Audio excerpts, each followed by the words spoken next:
Hello guys, मैं सुनील पारिक हर्षित चौधरी के साथ टीच इस क्लासेस में आपका हार्दिक स्वागत करता हूं। तो आज का अपना जो पॉइंट रहेगा वो रहेगा एनर्जी मीटर के दोष। एनर्जी मीटर के दोष। एनर्जी मीटर के बारे में अपन पिछले वाली वीडियो के अंदर बात कर चुके हैं। इस वीडियो में जो बात करेंगे वो करेंगे इसके दोषों के बारे में।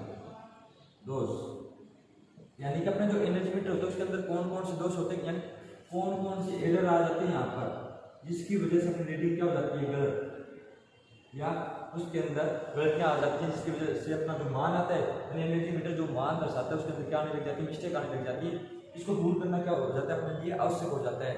चाहे अपने लिए लॉस हो चाहे गवर्नमेंट के लिए लॉस हो, और एरर क्या होते हैं, एरर तो एरर होते हैं, क्या करना पड़ेगा, अपने को दूर करना पड़ेगा।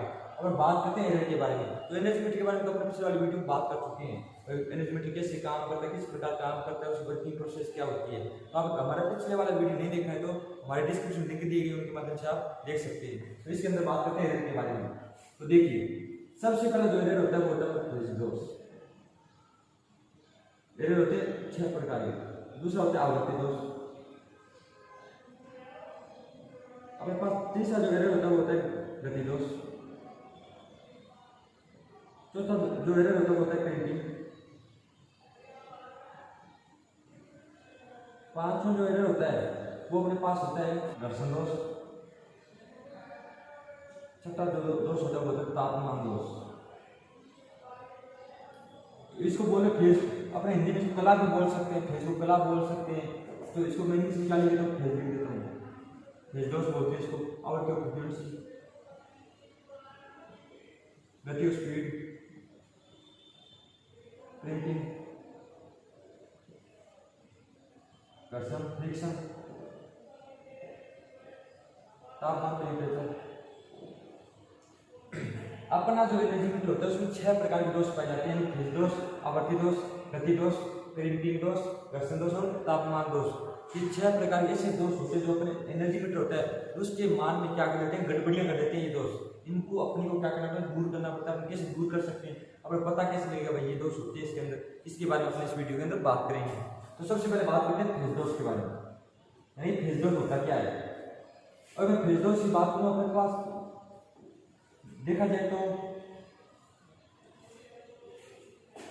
ये जो न्यूट्रल होते हैं वायर, सिंगल फेज में बात करूं तो मेरे पास क्या होता है, ये जो न्यूट्रल वायर होते हैं, और मैं आर बाई बी इन दोनों की बात करूं तो बात होगी अलग।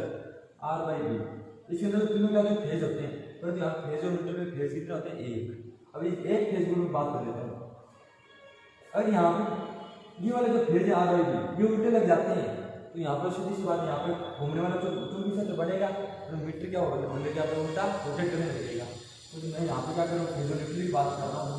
यहाँ पर फेज होता है एक फेज की वजह से कोई भी सिंगल फेज मोटर क्या नहीं होती, रोटेट नहीं करती, यानी उसके अंदर घूमने वाला चुंबकीय क्षेत्र नहीं हो तो प्रत्यावर्ती प्रकार क्या होता है, चुंबकीय क्षेत्र। अपन क्या चाहिए, घूमने वाला चुंबकीय क्षेत्र या 90 डिग्री का फेज अंतराल इनके बीच में, फेज के बीच में। जैसे अपने सिंगल फेज मोटर होती है उनके अंदर अपन क्या कर देते हैं, कैपेसिटर लगा देते हैं, इंडक्टर लगा देते हैं, उनकी वजह से वहाँ पर 90 डिग्री क्या पैदा हो जाता है, फेज अंतराल आ जाता है। ठीक है, उसकी वजह से वो मोटर क्या हो जाती है, अपने आप रोटेट करने लग जाती है। तो मैंने आपको बताया था वह अपने पास जो इस प्रकार की चुंबकें लगाई जाती है, यहाँ पे किसी कॉइल लगी जाती है, कौन सी कॉइल, किसी कॉइल। और यहाँ पर मैं क्या लगा देता हूँ, शेडेड रिंग। वो शेडेड रिंग इसलिए लगाई जाती है जो अपना ये फेज है यहाँ पे सही ढंग से 90 डिग्री अंतराल पैदा नहीं होता है, उसकी वजह से यहाँ पे क्या हो जाता है, जो गति है वो सही गति नहीं होगी, या तो कम हो जाएगी या ज़्यादा हो जाएगी। इसकी वजह से क्या हो जाएगा, वो किसकी वजह से हो रहा है, फेज की वजह से, यानी सही फेज अंतर पैदा नहीं हो रहा 90 डिग्री का। अब इसको अपन सही कैसे कर सकते हैं, इसको सही करने मेरे पास 2 तरीके हैं। कौन कौन से, या जो किसी कॉइल है इसके श्रेणीकरण में क्या है, उच्च मान का प्रतिरोध, यानी इसका अगर प्रतिरोध बढ़ा दिया जाए तो आपको पता है जब इसका प्रतिरोध बढ़ेगा 90 डिग्री क्या पैदा हो जाएगा, यहाँ पे फेज अंतराल क्यों हो जाएगा, क्योंकि जो यहाँ पे आर होगा तो यहाँ पे एक्स होगा, दोनों के बीच में कितना डिग्री अंतराल हो जाएगा, 90 डिग्री। अगर मैं यहाँ पे शेडेड रिंग लगा देता हूँ तो भी यहाँ पे क्या हो जाएगा, 90 डिग्री फेज अंतराल पैदा हो जाएगा। यानी जैसे अपने शेडेड पोल मोटर होती है उसके अंदर क्या लगाई जाती है, शेडेड रिंग, जिससे 90 डिग्री क्या पैदा हो जाता है, वहाँ पे फेज अंतर। जब 90 डिग्री फेज अंतर पैदा हो तो अपने शेडेड पोल मोटर अपने आप घूमने लग जाती है। ठीक है, इसी प्रकार ये अपना मीटर भी क्या करने लग जाएगा, अपने आप घूमने लग जाएगा। तो मैं यहाँ पे क्या लगा दूँ, शेडेड रिंग। तो इस प्रकार प्रकार अपने दोष को दूर कर सकते हैं, इसके बारे में पता लग गया होगा आपको। अब बात करते हैं दूसरे दोष के बारे में, ठीक है। जो अपना दूसरा वाला दोष है उसको बोलते हैं आवर्ती दोष। पर तो अपने इंडिया में आवर्ती क्या रहती है, हमेशा फिक्स रहती है, कभी चेंज नहीं होती। जैसे अपने इंडिया में जो आवर्ती ऊपर 50 यानी कितनी आवृत्ति है हमारे पास, 50 आवृत्ति है। और इसमें आवृत्ति में चेंज होता है, यानी कभी 40 होगी, कभी 60 होगी। आवृत्ति चेंज होने से किसी बात मोटर गति पे भी क्या फर्क पड़ेगा, प्रभाव पड़ेगा। अब बात जो मोटर होती है उसकी गति पे क्या पड़ता है, प्रभाव पड़ता है इसकी वजह से। यानी कि अपना जो फॉर्मूला होता है बराबर P/20 होता है, यानी कि यहाँ पर आवृत्ति चेंज होती है, यहाँ पर रोटेशन निकालना क्या हो जाएगा अपना F × 120/T। यानी जब यहाँ पे आवृत्ति चेंज होगी यहाँ पे रोटेशन भी क्या हो जाएगी, आपकी चेंज हो जाएगी। इसी वजह से आवृत्ति चेंज होने की वजह से मीटर की जो रोटेशन होती है वो क्या हो जाती है, चेंज हो जाती है। ऐसी जो मोटर होती है उसी प्रकार अपना ऐसी का एनर्जी मीटर होता है, उसी प्रकार काम करते हैं ऐसी की एनर्जी मीटर। तो यहाँ पे क्या हो जाएगी, रोटेशन में प्रभाव पड़ेगा किसकी वजह से, आवृत्ति की वजह से।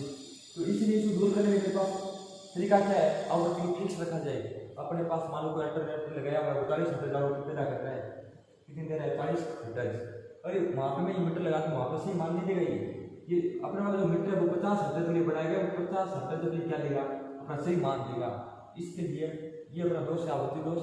इसको दूर करने के लिए अपनी आवृत्ति को क्या करना पड़ता है, फिक्स रखना पड़ता है। जितनी आवृत्ति के मीटर बना है उतनी ही आवृत्ति को क्या करनी पड़ती है, देनी पड़ती है अपनी को। ये था अपना आवर्ती दोष। अब बात करते हैं गति दोष के बारे में। यहाँ पर कई बार क्या होता है मीटर में अपने कई बार ऐसा हो जाता है, कभी गति ज्यादा हो जाती है, कभी गति कम हो जाती है अपने आप। ऐसा नहीं होता लोड अगर मैंने 100 वाट का बल्ब लगा दिया फिर भी गति क्या होती है, कम और ज्यादा होती रहती है बार बार।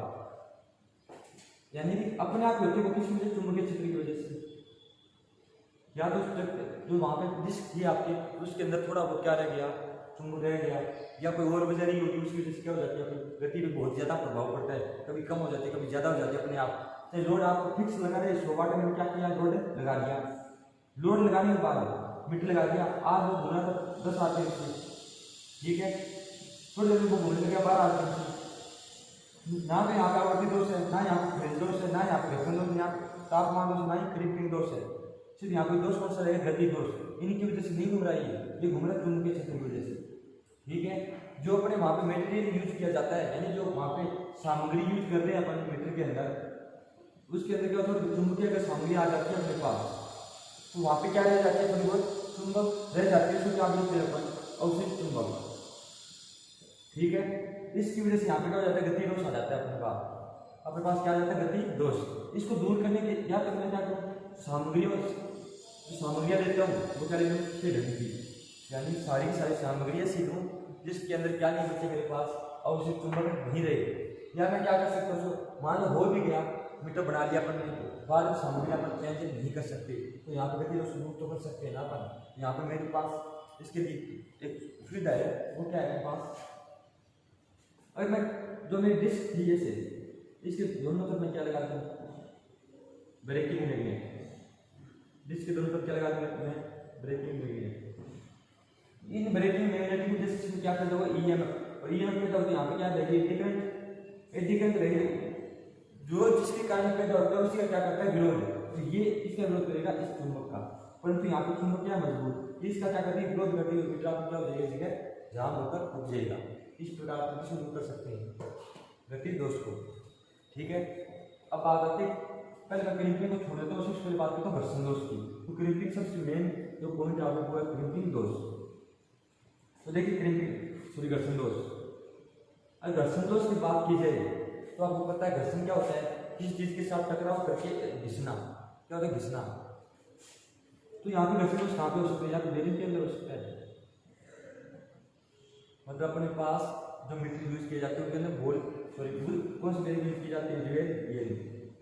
और उन ड्यूअल बेरिंग के अंदर स्नेक तो चिकना नहीं है, उसकी वजह से वहाँ पे क्या होगा, घर्षण होने लग जाएगा और मीटर की गति पे क्या पड़ जाएगा, प्रभाव पड़ जाएगा, ठीक है। इसको अपन दूर एक आसान तरीके से कर सकते हैं, यहाँ तो अपन क्या करें, यहाँ पे स्नेक का उपयोग कर लें।